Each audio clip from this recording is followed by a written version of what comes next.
Encore une fois, ce soir, nous allons commencer l'émission en s'attardant sur l'éclosion de coronavirus dans le Restigouche.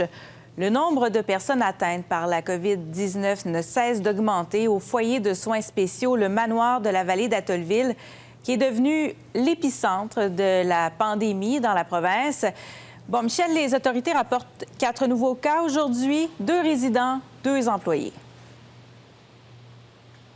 Oui, Marie-Hélène, il s'agit de 2 personnes dans la cinquantaine et de 2 autres personnes âgées de 80 à 89 ans. Et fait à souligner, Marie-Hélène, pour la première fois, il y a un cas qui est à l'extérieur de cette aile, cette fameuse aile où tous les cas étaient regroupés jusqu'à présent. Donc là, maintenant, on a un cas à l'extérieur. On a demandé à Dr. Russell s'il s'agissait d'un résident ou d'un membre du personnel. Elle n'était pas au courant de ce détail. Sauf que c'est la première fois qu'on a une personne qui est à l'extérieur. Pour ce qui est de l'autre cas au Nouveau-Brunswick, celui qui a été annoncé plus tôt cette semaine, vous savez, cette personne de la région de Moncton, bien, il s'agit, c'est confirmé, d'un travailleur étranger temporaire qui n'aurait pas été en contact avec beaucoup de gens dans la communauté. Et là, bien entendu, il est isolé là, parce qu'il a contracté la COVID-19.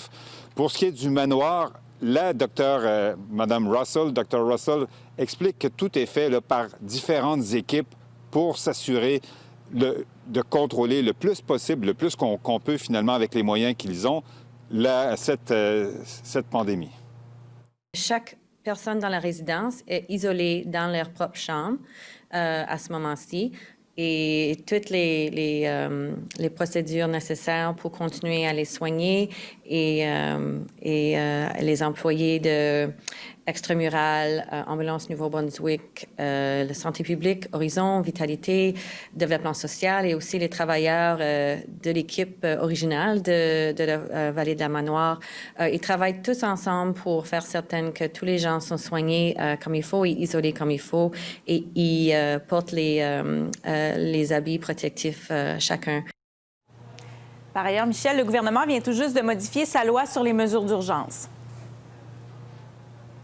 Oui, et ça, on n'a pas eu beaucoup de détails là-dessus. Marie-Hélène, c'est sorti en fin de journée. Ce qu'on sait, c'est que le cabinet a maintenant le pouvoir de suspendre le fonctionnement d'une disposition, d'une loi, d'un règlement et même d'un arrêté municipal. C'est un des points. Un autre point, on dégage de toute responsabilité les personnes et les entreprises qui fournissent des services essentiels s'ils peuvent prouver qu'ils ont pris les précautions raisonnables.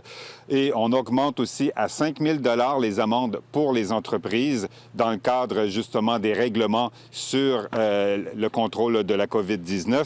Et enfin, on précise que les agents de la paix ont le pouvoir d'arrêter des gens qui auraient contrevenu aux lois qui ont été mises en vigueur là, dans le cadre de cette loi sur les mesures d'urgence. Merci beaucoup, Michel.